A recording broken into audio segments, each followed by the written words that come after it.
को आने वाले नतीजों पर है और सोमवार को निफ्टी की 3 कंपनियां और वायदा बाजार की 5 कंपनियों के नतीजे आएंगे।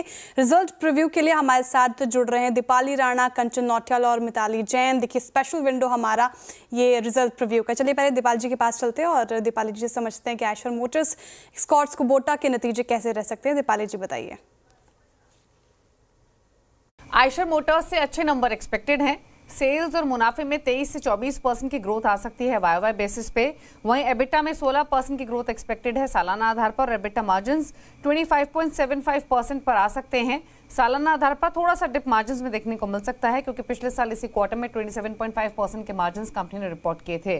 दरअसल जो डोमेस्टिक वॉल्यूम्स में रिकवरी देखने को मिली है, एक्सपोर्ट्स में रिकवरी देखने को मिली है, उसके कारण नंबर्स अच्छे रहेंगे। रॉयल एनफील्ड बिजनेस काफ़ी अच्छा करेगा। डोमेस्टिक वॉल्यूम्स जो थे वहाँ तो ग्रोथ रही थी, लेकिन इंटरनेशनल मार्केट्स में आरी वॉल्यूम्स में काफ़ी अच्छा कमबैक हुआ है इस क्वार्टर में। ओवरऑल जो वॉल्यूम्स रहे इस क्वार्टर में वहाँ 19% के आसपास की ग्रोथ रही। एक्सपोर्ट्स इस क्वार्टर में ऑलमोस्ट डबल हुए सालाना आधार पर और डोमेस्टिक मार्केट्स में प्रिसाइसली 13% के आसपास की ग्रोथ रही है। हालांकि जो एवरेज सेलिंग प्राइस रहा आरी का वो थोड़ा सा कम हो सकता है क्योंकि जो पूरा पोर्टफोलियो है उसमें 350 सीसी बाइक्स का मिक्स ज़्यादा है जहां पर मार्जिन्स उतने अच्छे नहीं रहते हैं, तो इसलिए जो एवरेज सेलिंग प्राइस है वो थोड़ा सा डिक्लाइन होकर आ सकता है। लेकिन इंटरनेशनल मार्केट्स में काफ़ी अच्छा कमबैक किया है रॉयल एनफील्ड में, जिसकी वजह से नंबर्स अच्छे रिपोर्ट करेगी आयशर मोटर्स। वहीं अगर कमर्शियल व्हीकल बिजनेस देखें तो वीई के रेवेन्यूज़ फ्लैट रह सकते हैं सालाना आधार पर। वहीं एबिटा और पैट मार्जिनली डिक्लाइन भी हो सकता है, लेकिन आरी ग्रोथ सपोर्ट करेगी अर्निंग्स को, इसलिए अच्छे नंबर्स एक्सपेक्टेड हैं। बिल्कुल अच्छे नंबर्स आयशर मोटर्स में एक्सपेक्टेड हैं। लेकिन दीपाली जी ये बताइए कि स्कॉट्स कुबोटा के नंबर कैसे रह सकते हैं, आपने क्या एनालिसिस की है? स्कॉट्स के नंबर्स को देखें तो यहाँ भी नंबर्स बेहतर एक्सपेक्टेड हैं। जो सेल्स हैं वहाँ पर 31 से 32% की ग्रोथ आने की पॉसिबिलिटी है वाई बेसिस पे। मुनाफा 11% ग्रो हो सकता है। वहीं एबिटा में भी 16% की ग्रोथ वाई बेसिस पे एक्सपेक्टेड है। एबिटा मार्जिन्स 11.8% और रह सकते हैं। सीक्वेंशियल बेसिस पे मार्जिन्स ग्रो होंगे। वाई बेसिस पे मार्जिन्स में थोड़ा सा डिप मिलेगा। पिछले साल इसी क्वार्टर में 13.4% के मार्जिन्स थे कंपनी के। दरअसल जो Q3 होता है ये सीजनली स्ट्रॉन्ग क्वार्टर होता है ट्रैक्टर सेल्स के पर्सपेक्टिव से, तो इसीलिए ट्रैक्टर सेल्स काफ़ी अच्छी रही कंपनी के। इस क्वार्टर में 4-4.5% की ग्रोथ रही, जहां पर हम लगातार थोड़ा सा प्रेशर देख रहे थे और मार्जिन्स भी सीक्वेंशली इसीलिए इंप्रूव होते हुए दिखाई दिए हैं। रूरल मार्केट कम बैक कर रहा है, इसीलिए कॉमेंट्री भी इंपॉर्टेंट रहेगी कि आगे के लिए क्या कमेंट्री रूरल डिमांड को लेकर आती है, मार्जिन्स को लेकर कंपनी का आउटलुक क्या रहता है। लेकिन नंबर्स आयशर मोटर्स और एस्कॉट्स दोनों से ही अच्छे एक्सपेक्टेड हैं। ओके, एस्कॉट्स की एक्सपेक्टेशन थी। कंचन के पास चलते हैं, अपोलो हॉस्पिटल्स के नंबर्स कैसे रहेंगे? कंचन, क्या एक्सपेक्टेशंस हैं?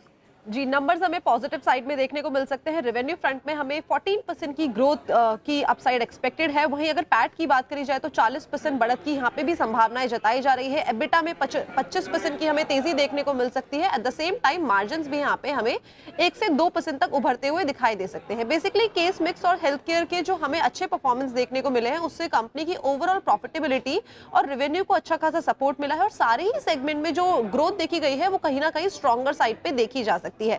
लेकिन जो बांग्लादेश में पॉलिटिकल टर्मोइल चल रहा है उससे इंटरनेशनल मार्केट में थोड़ा सा हमें असर पड़ता हुआ दिखाई दे सकता है।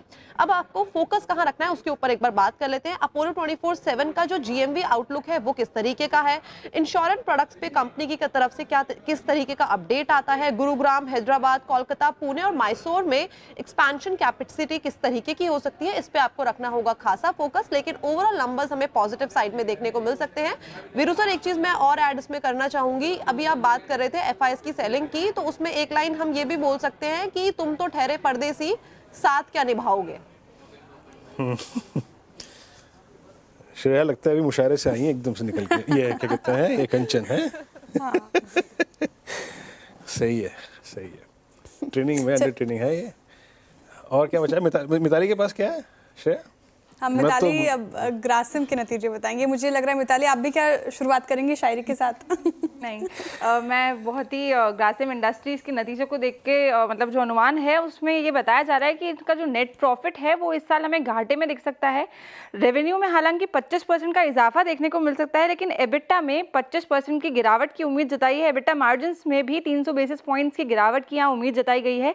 इनका जो मेन हाई ग्रोथ बिजनेस है वहाँ से रेवेन्यू आता नजर आ सकता है, जो कि पेंट्स और B2B कॉमर्स है, लेकिन इन्हीं हाई ग्रोथ बिजनेसेस की वजह से जो लॉसेस है उसके कारण इनकी ऑपरेटिंग मार्जिन्स में हमें 2.6 परसेंटेज पॉइंट्स की गिरावट के साथ या 6% के ऑपरेटिंग प्रॉफिट मार्जिन्स देखने को मिल सकते हैं।